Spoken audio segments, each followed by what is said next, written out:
우리 사도신경으로 지난 고백하심으로 2월 24일 화요일 새벽 기도회를 시작하도록 하겠습니다. 전능하사 천지를 만드신 하나님 아버지를 내가 믿사오며 그 외아들 우리 주 예수 그리스도를 믿사오니 이는 성령으로 잉태하사 동정녀 마리아에게 나시고 본디오 빌라도에게 고난을 받으사 십자가에 못 박혀 죽으시고 장사한 지 사흘 만에 죽은 자 가운데서 다시 살아나시며 하늘에 오르사 전능하신 하나님 우편에 앉아 계시다가 저리로서 산 자와 죽은 자를 심판하러 오시리라. 성령을 믿사오며 거룩한 공예와 성도가 서로 교통하는 것과 죄를 사하여 주시는 것과 몸이 다시 사는 것과 영원히 사는 것을 믿사옵나이다. 아멘. 우리 찬송가 327장 주님 주실 화평 우리 같이 찬송하도록 하겠습니다. 찬송가 327장 이전 통일 찬송가는 361장 찬송입니다.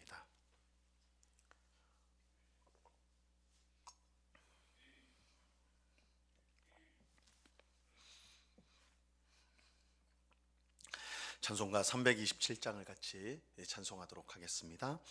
주님 주실 화평 믿음 얻기 위해 너는 정성껏 기도했나. 주의 제단 앞에 모두 바치기 전 복을 받을 줄 생각 마라. 주의 제단에 산 제사 드린 후에 주의 마음을 주장하니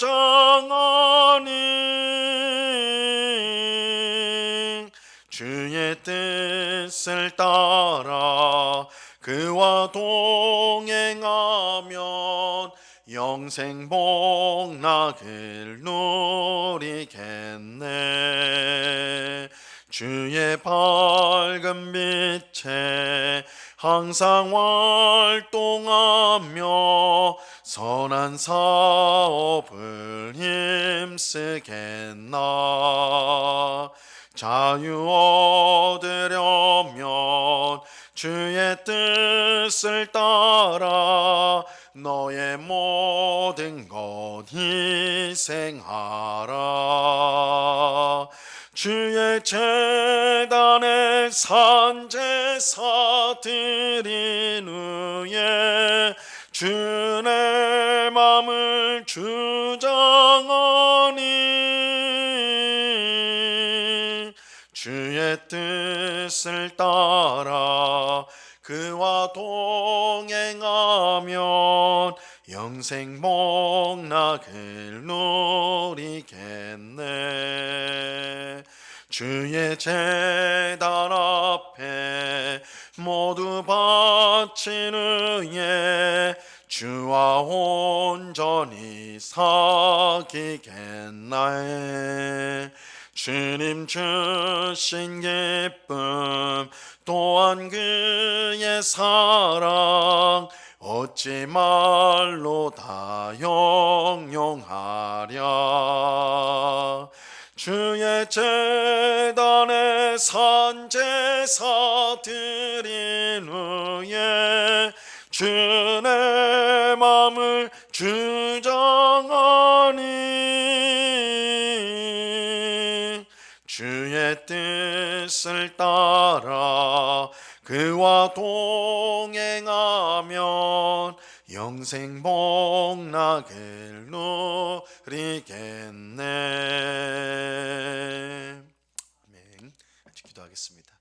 참 좋으신 아버지 하나님 감사합니다. 오늘도 저희들을 사랑하여 주셔서 단잠에서 깨워주시고 기도의 복된 자리로 인도하여 주시니 참으로 감사합니다. 우리는 하나님의 사랑을 받을 자격도 은혜를 받을 자격도 구원을 받을 자격도 없는 그야말로 아무것도 주님 앞에 내세울 것이 없는 그런 자들인데 그런 우리를 무조건적으로 사랑하여 주시고 그 아들 예수 그리스도를 우리를 구원하기 위해 십자가에 내어주신 그 하나님의 놀라운 사랑과 은혜에 은혜를 이 새벽에 다시 한번 감사를 드립니다. 그 은혜와 사랑과 또한 주신 화평 가운데 늘 우리에게 주신 이 삶이 하나님의 귀한 선물인 줄 알고 늘 감사함으로 깨어서 살아가는 주의 백성들 되게 하여 주시옵소서. 하나님의 큰 사랑과 은혜를 받은 저희들이지만 삶의 여러 가지 어려움 때문에 하나님을 잊어버리고 원망하고 불평하며 살아갔던 우리의 모습은 아닌지요. 아버지 하나님, 우리의 믿음의 눈을 활짝 열어서 우리의 삶 가운데 하나님의 역사하심을 보게 하옵시고, 우리 항상 하나님의 말씀을 듣게 하심으로 하나님의 귀한 역사로 말미암아 우리가 늘 감사하고 찬송하는 정말 하나님을 믿음으로 어려움들을 잘 견뎌내고 이기는, 그래서 끝내 하나님이 주시는 풍성한 복을 받아 누리는 주의 백성들이 다 되도록 주장해 주시옵소서. 주께서 약속하신 대로 이 세상 끝날까지 내가 너희와 항상 함께하리라 하신 말씀처럼 지금도 우리와 함께 하시는 줄로 믿습니다. 무엇을 하든 하나님이 우리와 함께 하심을 꼭 믿으며 도우심을 구하며 우리의 삶을 살아갈 수 있도록 저에게 굳센 믿음을 더하여 주시옵소서.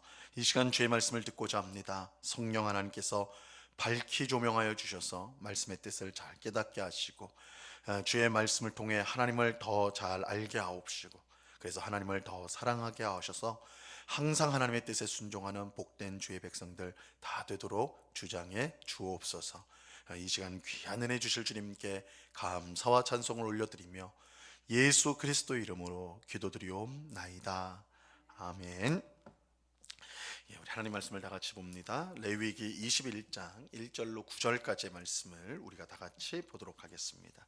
레위기 21장 1절에서 9절까지의 말씀입니다.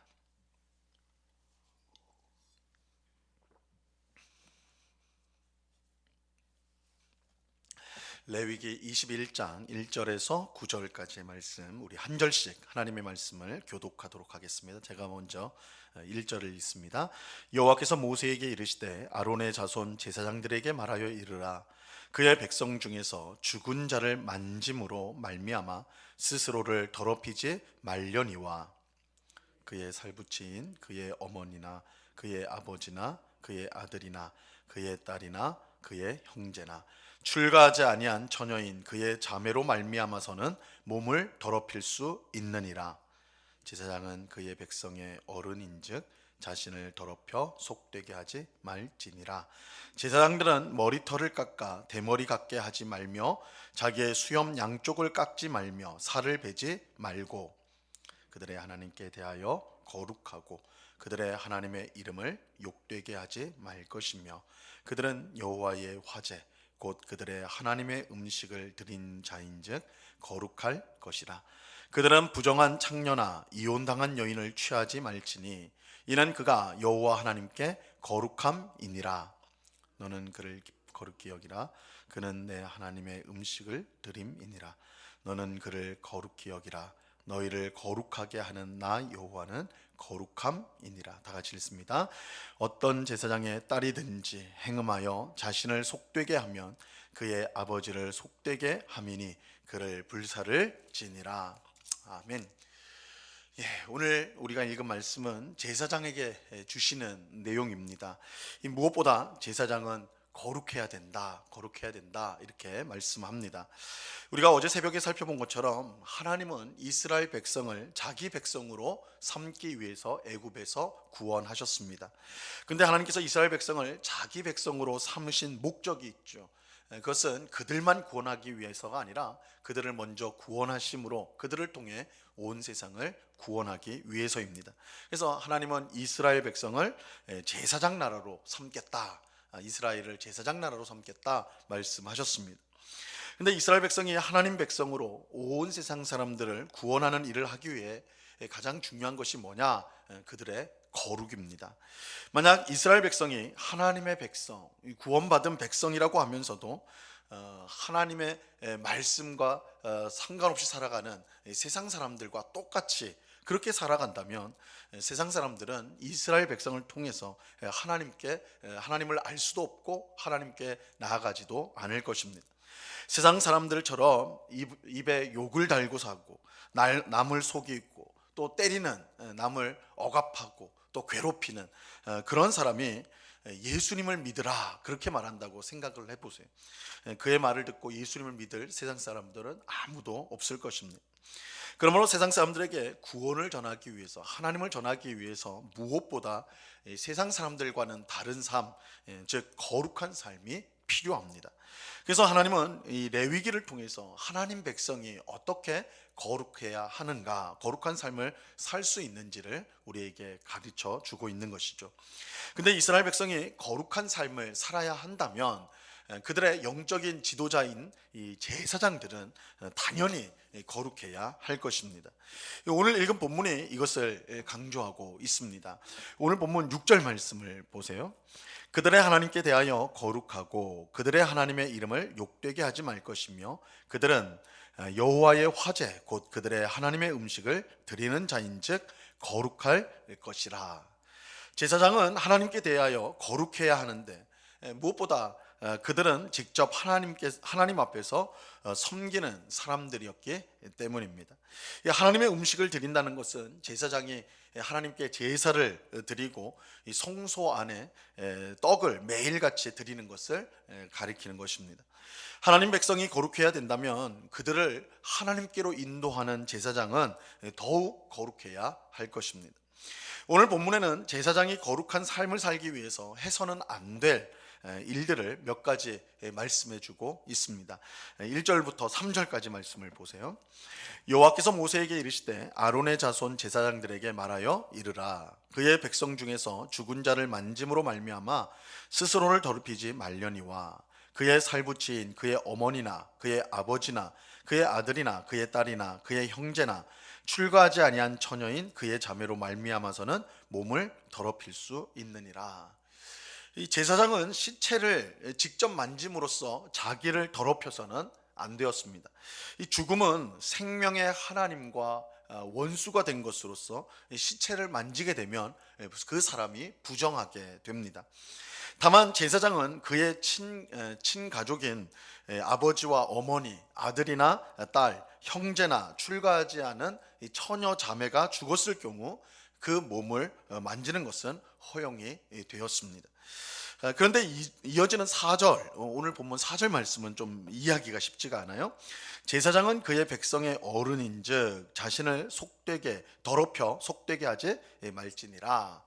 이 말씀은 그 뜻을 알기가 쉽지 않은데 이 많은 학자들은 앞에 1절부터 우리가 3절까지 읽은 내용과 연결하면서 이 어른이란 말을 남편으로 봐야 된다. 그래서 아마 여러분들 가지고 있는 성경에 보시면 어른이라는 단어 그 아래 제일 아래 보시면 남편이다 이렇게 또 쓰여 있을 거예요. 그래서 이거를 남편이라고 번역을 하여서 남편인 제사장이 가족의 아내 즉 처가 식구들의 시체는 만져서는 안 된다라는 뜻으로 해석을 많은 학자들이 그렇게 해석을 합니다. 아무튼 이렇게 이제 엄격하게 규제를 하는 그것은 제사장의 거룩이 그만큼 중요하기 때문입니다. 또 제사장은 머리털을 깎아 대머리 같게 해서는 안 되고 수염 양쪽을 깎지 말고 살을 베지도 말아야 합니다. 이게 무슨 내용인가 생각할 수가 있는데 이것은 고대 당시에 이방 사람들의 장례 풍습을 가리키는 것입니다. 그래서 하나님을 알지 못하는 그 당시 이스라엘 주변 지역의 사람들은 가족이 죽었을 때 이제 머리를 깎거나 수염을 깎거나 하는 그런 행동을 했던 것이죠. 이것을 하나님께서 금지하고 있는 것입니다. 이스라엘 백성보다 훨씬 더 거룩해야 될 제사장에게 이런 것은 당연히 이제 금지가 되었던 것이죠. 사실은 이것은 제사장뿐만 아니라 이스라엘 백성에게도 금지된 내용입니다. 그리고 결혼에 있어서도 금지된 내용이 있었는데요. 7절 말씀 보세요. 그들은 부정한 처녀나 창녀나 이혼당한 여인을 취하지 말지니 이는 그가 여호와 하나님께 거룩함이니라. 이 제사장은 몸을 파는 여자와 이혼당한 여인과 결혼할 수 없었습니다. 일반 백성보다 훨씬 더 높은 수준의 거룩한 삶을 살아야 했기 때문에 이 제사장은 온전한 여인과 결혼을 해야 했던 것입니다. 또 만약 어떤 제사장의 딸이 성적인 범죄를 저지르게 되면 일반 백성보다 훨씬 혹독한 처벌이 이루어져야 했습니다. 일반적으로 성적인 범죄는 성적인 범죄를 저지른 경우에는 돌로 쳐 죽이게 되어 있는데, 제사장의 딸인 경우에는 불에 태워졌어요. 그래서 9절 말씀을 보시면, 어떤 제사장의 딸이든지 행음하여 자신을 속되게 하면 그의 아버지를 속되게 함이니 그를 불살을지니라. 이처럼 제사장의 딸을 혹독하게 처벌하는 것은 그만큼 제사장에게 높은 수준의 거룩이 요구된다는 것을 보여주는 것이다 할 수가 있습니다. 자, 그렇다면 오늘 본문에서 제사장에게 주신 이러한 말씀들이 오늘 우리에게는 어떤 의미가 있는 것일까요? 이 제사장에게 주신 말씀이니까 우리와는 상관없는 말씀이라고 지나치기가 쉽습니다. 하지만 그렇지 않아요. 왜냐하면 사도 베드로는 예수님을 믿는 우리 모두가 제사장이 되었다라고 말씀하고 있기 때문입니다. 이 베드로전서 2장 9절 말씀에 보면요, 이렇게 말씀합니다.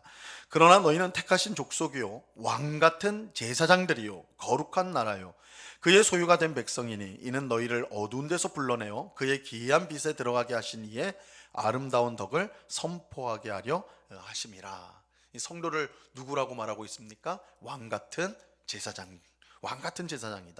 그래서 예수님을 믿는 우리가 제사장이다라는 것을 알아야 합니다. 물론 우리는 구약시대의 제사장과는 다르죠. 무엇보다 우리는 구약시대 제사장들처럼 짐승을 가지고 제사를 드리지는 않습니다. 그 이유는 예수님이 십자가에서 자신의 몸을 제물로 드림으로써 더 이상 짐승 제물이 필요가 없기 때문입니다. 대신 우리는 영적인 제물을 하나님 앞에 드려야 돼. 영적인 제물. 자, 로마서 12장 1절에 보면요, 이렇게 말씀합니다. 그러므로 형제들아, 내가 하나님의 모든 자비하심으로 너희를 권하노니 너희 몸을 하나님이 기뻐하시는 거룩한 산 제물로 드리라. 이는 너희가 드릴 영적 예배니라. 우리는 하나님께 영적인 제물을 드리는데, 그것은 우리의 몸, 즉 우리의 몸으로 하는 모든 것, 우리의 모든 활동, 우리의 모든 행위들을 하나님 앞에 영적인 제물로 드리는 것입니다. 고린도전서 10장 31절에 보면 바울이 이렇게 말하죠. 그런즉 너희가 먹든지 마시든지 무엇을 하든지 다 하나님의 영광을 위하여 하라. 그래서 성도인, 영적인 제사장이 된 우리 성도는 우리의 일상의 삶, 가정이나 일터나 우리가 있는 모든 곳에서 하는 행위가 하나님 앞에서 살아있는 산 제물로서 하나님의 영광을 위하여 드리는 제사가 되는 것입니다. 그래서 우리는 먹든지 마시든지 무엇을 하든지 다 하나님의 영광을 위해서 우리의 삶을 그렇게 영적인 제물로, 산 제물로 드려야 하는 것입니다. 우리는 왕같은 제사장으로 우리가 하는 모든 일을 통해 하나님께 영광을 돌려야 되는데요, 단지 구약시대의 제사장이 무엇을 하지 않음으로 거룩을 지켰던 곳에서 한 걸음 더 나아가서 우리의 모든 삶을 거룩하게 하여 하나님께 영광을 돌려야 하는 것입니다. 그래서 오늘 본문에 보니까 제사장들이 일반 백성보다 훨씬 더 높은 거룩함을 요구받았는데, 이것을 해서는 안 된다, 이것을 해서는 안 된다 이렇게 말씀하잖아요. 근데 우리는 먹든지 마시든지 무엇을 하든지 하나님께 영광을 돌리는 그런 예수님을 믿는 제사장으로 부름을 받았기 때문에 우리는 보다 적극적으로 내가 하는 모든 일들이 이게 정말 하나님이 받으실 만한 것인가, 하나님을 기쁘시게 할 만한 것인가, 그것들을 생각하며 그 일들을 적극적으로 행해야 한다는 것입니다. 우리는 우리가 제사장이란 사실을 기억하고 우리가 하는 모든 일이 거룩할 수 있도록, 그래서 우리 하나님께 영광이 되도록 우리가 힘써야 합니다. 세상 사람들처럼 자신의 이익이나 즐거움을 먼저 생각하지 말고 하나님 나라와 의를 먼저 생각해야 하는 것입니다. 너희는 하나님의 나라와 의를 먼저 구하라 말씀하셨죠. 우리의 우선순위, 우리는 제사장으로서 하나님을 기쁘시게 하는 삶을 살도록 부름을 받았기 때문에 우리는 언제나 하나님의 것을 먼저 생각해야 되는 사람이라는 것 우리가 기억을 해야 됩니다. 그럴 때 하나님은 우리의 삶을 통해 영광을 받으십니다. 또 그런 우리의 모습을 통해 복음이 더욱더 힘있게 증거될 것입니다. 우리가 모든 일을 하나님의 영광을 위하여 한다면, 이 하나님의 영광이라는 것은 하나님이 기뻐하시는 일과 함께 이웃을 기쁘게 하는 일이거든요. 그러한 모습을 볼 때 세상 사람들은 우리가 전하는 복음, 우리가 가진 신앙에 대해서 관심을 갖고 귀를 기울이고 우리를 통해 하나님 앞으로 나오는, 그래서 우리가 진짜 영적인 제사장의 임무를 감당하는 그런 일들이 있게 될 것입니다. 오늘 기도하는 우리 모두에게 이 은혜가 충만히 임하기를 간절히 바랍니다. 하나님이 기뻐하시는 거룩한 제사장의 삶을 살아가는 우리 모두가 될 수 있기를 우리 주님의 이름으로 간절히 축원합니다. 기도하겠습니다. 하나님 아버지, 감사합니다. 제사장들에게 더 높은 수준의 거룩한 삶이 요구된다라고 오늘 말씀을 통해 확인하였습니다. 주님, 오늘 말씀은 우리와 상관없는 말씀이 아니라 우리가 거룩과 왕 같은 제사장으로 우리를 세우신 예수님의 그 귀하신 은혜를 생각할 때 우리에게 주신 또한 말씀임을 우리가 깨닫습니다. 주님, 우리는 먹든지 마시든지 무엇을 하든지 하나님의 영광을 위해 살아야 될 제사장들입니다. 이 사실을 꼭 기억하고 구약의 제사장들이 거룩하기를 힘썼던 것처럼 우리 또한 더욱 우리의 모든 삶을 통해 거룩한 삶을 살아가는, 그래서 우리 아버지 하나님께 영광을 돌리고 또한 복음의 통로가 되어서 우리의 이웃들을 주님께로 인도하는 이 제사장의 사명을 잘 감당하는 저희들 되게 하여 주시옵소서. 주님, 우리는 교회 안에서만 거룩한 삶을 살도록 부르심을 받은 것이 아니라 교회 바깥, 우리의 가정에서, 우리의 일터에서, 우리가 있는 모든 곳에서, 또한 믿지 않는 사람들 가운데서 하나님을 섬기도록, 이웃을 섬기도록 부름을 받은 제사장임을 꼭 기억하게 하시고, 언제나 우리가 하나님 앞에 있음을 알고 세상 사람들처럼 자기의 이익과 또한 자기의 욕망을 위해 살지 않고 먼저 하나님의 나라와 하나님의 의를 위해 살아가는 복된 주의 백성 되게 하여 주시옵소서. 그래서 우리를 통해 더 많은 사람들이 주님 앞에 나오고 구원을 받고 영생을 얻는 그런 귀한 역사가 있도록 주님 주장해 주시옵소서. 아버지 하나님, 우리 운곡교회가 이런 거룩한 제사장들의 모임이 되기를 원합니다. 그저 형태로만 교회가 아니라 모든 성도가 영적인 제사장으로서 하나님을 잘 섬기고 거룩한 삶을 살아가며 또한 이웃들을 하나님 앞으로 인도하는 일에 쓰임받는 그런 성도들의 공동체, 우리 교회가 되도록 주장해 주시옵소서. 아버지 하나님, 매주일마다 있는 순모임을 통하여서 정말 성도의 귀한 신앙의 교제, 신앙 고백적 교제가 이루어지게 하시고 하나님 말씀과 또한 서로의 형편을 알고 서로를 위해 기도하는, 그래서 영적으로 더욱더 살아있고 생동함이 있으며 구체적인 그런 귀한 은혜를 누리는 시간이 될 수 있도록 주장해 주시옵소서. 아버지 하나님, 이 시간 여러 가지 기도의 제목들로 기도하는 주의 백성들을 한 사람 한 사람 붙들어 주시고 우리의 모든 형편과 상황을 주님께서 아시오니 우리의 기도에 응답하실 뿐만 아니라 더 풍성히 베풀어 주심으로 우리가 늘 하나님의 은혜를 찬송하고 그 사랑을 증거하는 저희들이 될 수 있도록 인도해 주시옵소서. 언제나 우리와 함께 하시는 주님께 감사와 찬송을 올려드리오며 예수 그리스도의 이름으로 기도드리옵나이다. 아멘. 하늘에 계신 우리 아버지여, 이름이 거룩히 여김을 받으시오며 나라의 임하옵시며 뜻이 하늘에서 이룬 것 같이 땅에서도 이루어지이다. 오늘날 우리에게 일용할 양식을 주옵시고 우리가 우리에게 죄 지은 자를 사하여 준 것 같이 우리 죄를 사하여 주옵시고 우리를 시험에 들게 하지 마옵시고 다만 악에서 구하옵소서. 대개 나라와 권세와 영광이 아버지께 영원히 있사옵나이다. 아멘.